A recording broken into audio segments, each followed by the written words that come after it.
Assalamualaikum warahmatullahi wabarakatuh. Sobat Misteri Sunyi Mencekam. Cerita misteri kali ini berkisah tentang keluarga yang ingin merayakan liburan ke villa yang ada di puncak Bogor. Namun ternyata villa yang disewanya angker dan keluarga ini mendapatkan teror dari orang misterius. Seperti apa cerita selengkapnya? Langsung saja kita simak sebuah kisah nyata misteri yang berjudul Aksi Teror Dua Mayat di Villa Angker. Senja itu cuaca sangat dingin, hanya 12 yang aku sewa, tidak ada heater pemanas, tidak ada perapian ruang. Maklumlah, villa itu villa murahan dan hanya disewa dengan harga beberapa ratus ribu saja per malam. Namun, karena kami butuh menginap di situ, maka kekurangan itu kami abaikan. Lagian anak-anak senang di situ karena ada kolam renang. Walau kolam renangnya sangat kotor, banyak daun dan sampah yang bertebaran di permukaan air. Kalau kalian mau berenang, ada tukang bersih-bersih yang bisa disewa. Dia akan membersihkan kolam ini. Bahkan dia pun bisa menaburkan obat air supaya tidak ada kutu air yang membuat gatal. Kata Mang Aji penjaga villa tua itu kepadaku dan juga kepada suamiku, Mas Sigit Nugraha. Mendengar keterangan bisa dipakai, anak-anak kegirangan. Mereka semua melompat gembira. Lalu aku memanggil tukang kolam itu. Kuminta Mang Aji memanggil dia dan aku akan membayarnya. Tapi kataku, yang penting kolam itu benar-benar bisa digunakan, dipakai, dan tidak menyebarkan penyakit. Mang Aji menjamin bahwa kolam akan bersih dan siap dipakai. Mang Aji segera turun dari bukit. Dia menghambur ke pemukiman warga di bawah villa. Sementara aku pergi ke dapur untuk memasak air minum. Galon dari aqua dari mobil segera diturunkan. Aku segera menyalakan kompor gas dan memasak air. Anak-anak minum energen dan Mas Sigit Nugraha aku buatkan kopi hitam kesukaannya. Kopi kapal api dengan sedikit gula. Dia suka agak pahit dan dihidangkan bersama pisang goreng. Pisang uli sudah saya beli di pasar Cisarua dan siap dihidangkan dengan keju, coklat dan susu kental manis. Setelah menikmati minuman hangat dan pisang goreng keju, tukang bersih-bersih kolam datang bersama Mang Aji. "Bu, ini Mang Ujang sudah datang. Dia akan membersihkan itu sore ini juga," desisnya. "Lah, kan hari sudah gelap. Bagaimana kalau besok aja? Bukankah sebentar lagi adzan maghrib?" "Apa Mang Ujang dan Mang Aji tidak sembahyang?" tanyaku. "Maaf Bu, kami berdua bukan beragama Islam. Kami tidak melakukan sembahyang maghrib," jawab Mang Aji nyantai. "Memangnya agamanya apa Mang?" tanyaku penasaran. "Kami tidak punya agama. Kami tidak tahu agama apapun. Mungkin kami ini kelompok ateis kafir," kata Mang Aji serius. Aku tersentak mendengar keterangan Mang Aji ini. Pikirku, selama ini semua masyarakat suku Sunda di daerah Puncak Pas itu beragama Islam semua. Di luar dugaan, ada sebagian kecil yang tidak beragama Islam, bahkan tidak beragama sama sekali. Duh Gusti. Hingga aku selesai sholat Isya, kolam renang masih terus dibersihkan. Kami makan malam, dan 2 orang pekerja ini kami kirimi makan. Mereka makan dengan rantang di dekat kolam. Kami kirim juga minuman dan buah pencuci mulut untuk mereka. Setelah makan malam, mereka melanjutkan pekerjaan, membersihkan kolam dan rumput-rumput di pinggir tempat berenang itu. Aku agak terusik juga melihat mereka yang terus bekerja, sementara malam semakin gelap. Untuk itu aku turun dari villa dan mendekati kolam renang. "Maaf Pak, apa tidak lebih baik jika dilanjutkan besok pagi saja? Hari sudah malam, mana dingin lagi. Nanti kalian berdua jadi masuk angin. Sakit." "Sudah Pak, besok aja dilanjutkan ya," kataku. Mang Aji menghentikan pekerjaannya, lalu dia berdiri menjawabku. "Tidak bisa berhenti Bu, kami harus menyelesaikan pekerjaan ini malam ini juga. Besok kami ada pekerjaan lain. Tidak bisa menunda pembersihan kolam ini. Harus selesai malam ini juga, walau sampai tengah malam," jawab Mang Aji. "Oh begitu. Kalau demikian keadaannya, apa boleh buat? Semoga kalian tidak sakit," ungkapku. Mereka mengangguk lalu bekerja kembali. Sementara aku langsung masuk ke dalam villa dan menyiapkan makanan kecil untuk nonton televisi. Kami sekeluarga nonton televisi, sementara dua anakku main PlayStation di TV yang lain. Pukul 23.00 mendekati tengah malam, tiba-tiba terdengar suara jeritan orang dari arah kolam renang. Kami semua tersentak dan langsung keluar villa. Aku membawa senter besar 12 baterai untuk mencari sumber suara jeritan itu. Setelah mendekati kolam renang, mata senterku tertuju kepada dua orang yang mengambang di kolam renang. Suamiku segera masuk ke kolam dan mengangkat mereka. Arkian, ternyata keduanya sudah meninggal dunia. Jantungku berdetak hebat, bulu kuduku tiba-tiba spontan merinding. Rasa takut membuncah hebat dalam batinku, begitu juga dengan suami dan anak-anak. Persoalan kita berat, Mah. Mau tidak mau kita akan berurusan dengan polisi. Dua nyawa melayang di kolam ini, di mana kita menyewa villa ini. Sekarang juga kita harus menelpon polisi, supaya mereka datang ke TKP dan menyelidiki masalah kematian ini. Jika tidak berbahaya bagi kita bisa menjadi tersangka pembunuhan. Ayolah kita ke dalam dan menelpon polisi, kata suamiku panik. Aku segera mengajak anak-anakku masuk ke villa.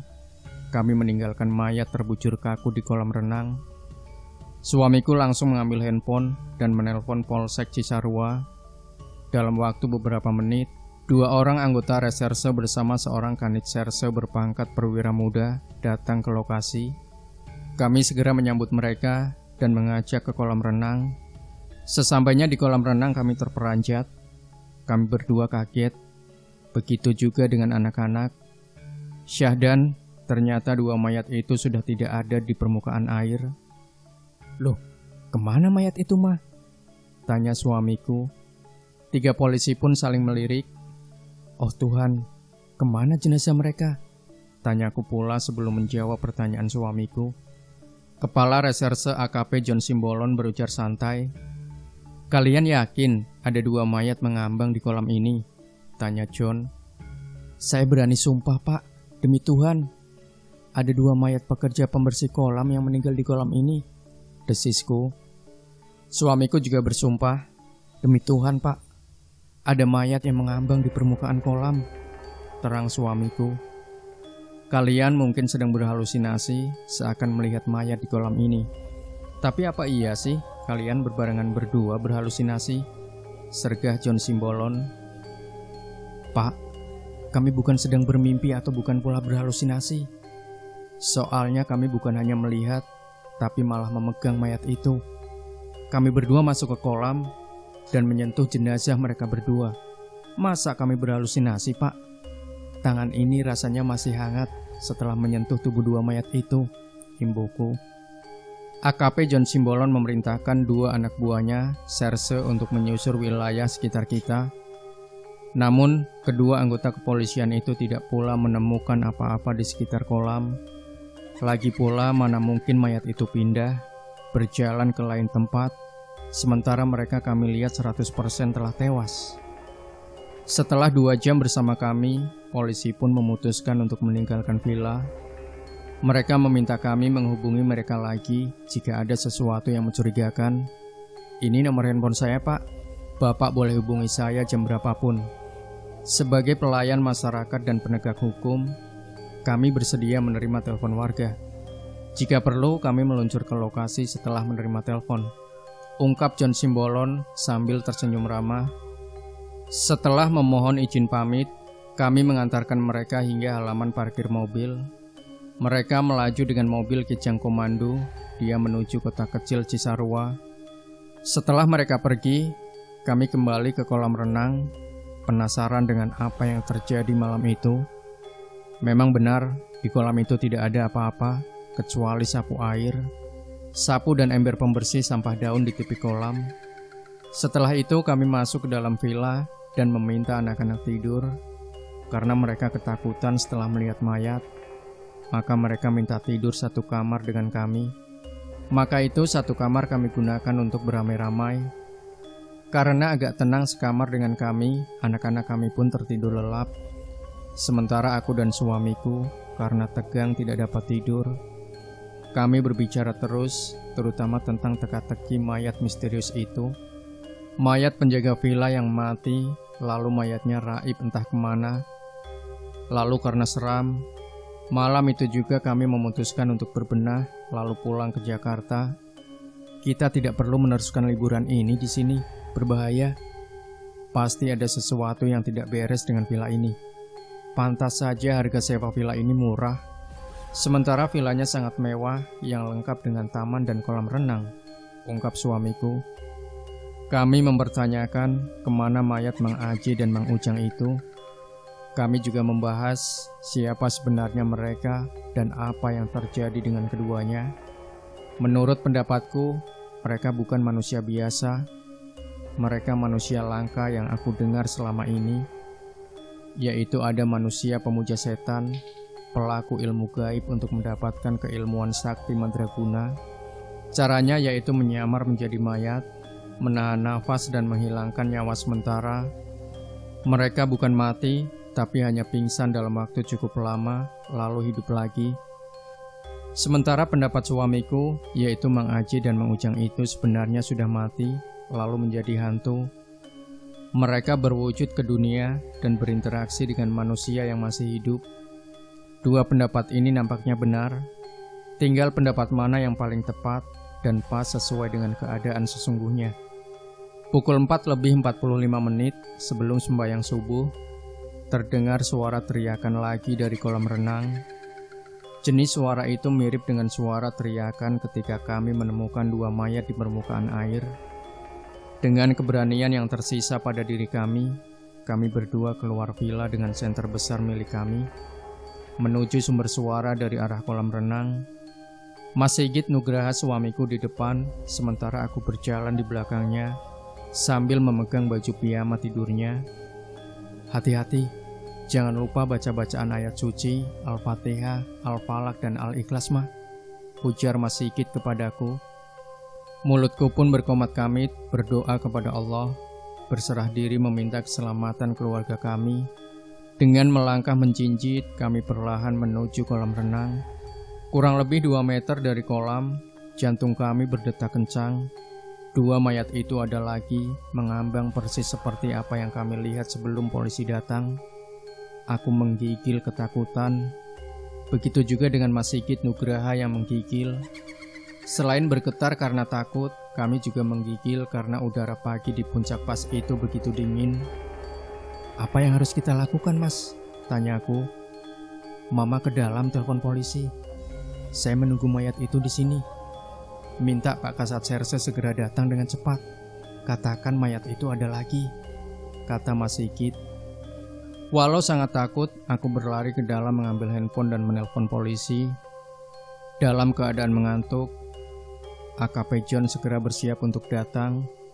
Dia akan memanggil 2 anak buahnya untuk datang ke TKP dengan sepeda motor. Dalam waktu 1/4 jam, AKP John sudah berada di villa. Tidak berapa lama kemudian, 2 anak buahnya juga hadir tepat waktu. AKP John segera menghambur ke kolam renang, dan 2 mayat itu masih mengapung di permukaan air. 2 anak buah John memotret mayat, lalu setelah itu memasang polisi line, garis polisi berwarna kuning.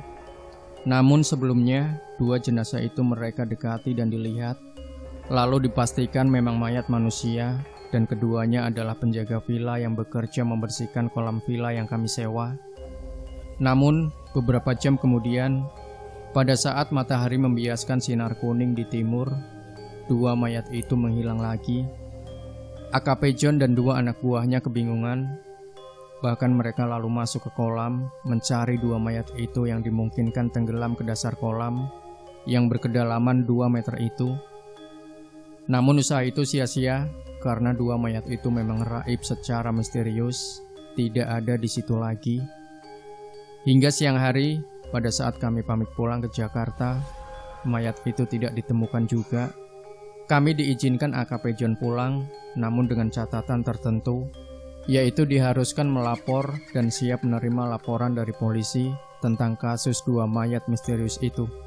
Dengan kecepatan sedang-sedang saja, suamiku memacu mobil Kijang Innova warna silver menuju Jakarta. Kami melintasi Warudoyong, Pasir Muncang, lalu masuk tol Jagorawi. Sesampainya di rumah, kami memanggil Kiai untuk melihat persoalan gaib yang kami hadapi. Kiai Arsyad Harun Mardiono memanggil roh dua mayat itu, yang ternyata datang siang itu secara gaib pula, yang membuat Kiai Haji Arsyad Harun berjungkir balik di dinding rumah kami. Arkian, arwah dua penjaga villa itu melakukan penyerangan kepada Kiai, dan Kiai nyaris kalah. Untunglah ilmu sakti mandraguna Kiai sangat tinggi, sehingga akhirnya dia memenangkan pertandingan itu. Dua arwah penjaga villa dimasukkannya ke dalam botol, lalu ditutup rapat. Rencananya dua arwah itu akan dibuang ke Laut Selatan Pelabuhan Ratu, Sukabumi Selatan, agar dia tidak lagi mengganggu villa tempat kami menginap, dan paling penting, tidak membuntuti kami lagi sampai kapanpun. Ternyata, kata Kiai Arsyad Harun, dua arwah itu bergentayangan mengikuti kami. Dia akan meneror kami sampai kapanpun. Untunglah kami cepat melaporkan pada Kiai, dan Kiai cepat menyelesaikan masalah itu. Dua arwah itu senang menteror kalian, dan dia menghilang lalu muncul lagi di kolam renang itu hanya untuk mengganggu kalian. Hantu manusia itu tidak membunuh, tapi jika berpenyakit jantung, seseorang bisa meninggal dibuat kaget olehnya. Terang Kiai Haji Arsyad Harun kepada kami. Setelah dimasukkan ke dalam mobil, hari itu juga kami berangkat ke Pelabuhan Ratu Sukabumi untuk melemparkan botol ke Samudra Hindia. Kami naik bukit di sebuah hotel di atas laut, lalu kami melemparkan botol itu, dan botol itu tenggelam di dalam ombak di antara karang-karang terjal. Alhamdulillah, setelah diritual Kiai dan botol dibuang ke laut, kami tidak menemukan hal aneh di rumah kami di Jakarta Selatan. Anak-anak kami pun terbebas dari rasa takut dan sudah mau tidur di kamar mereka masing-masing. Tapi walau merasa aman, kami untuk sementara waktu tidak mau ke villa manapun. Kami berliburan di rumah saja, jalan ke mall atau ke bioskop di Jakarta saja. Paling jauh kami ke Jakarta Utara untuk berlibur ke Ancol atau Dunia Fantasi dan Taman Mini di Jakarta Timur. Terima kasih Tuhan. Terima kasih Kiai yang telah menyelamatkan kami dari teror dua mayat yang mengerikan itu. Mayat yang menyerupai sebagai manusia biasa yang ternyata sudah menjadi hantu yang bergentayangan menuntut korban. Demikian Sobat Misteri Sunyi Mencekam, jangan lupa berikan komentar Anda, like, share video ini, subscribe channel Sunyi Mencekam, dan kembali nantikan cerita-cerita misteri terbaru dari kami. Wassalamualaikum warahmatullahi wabarakatuh.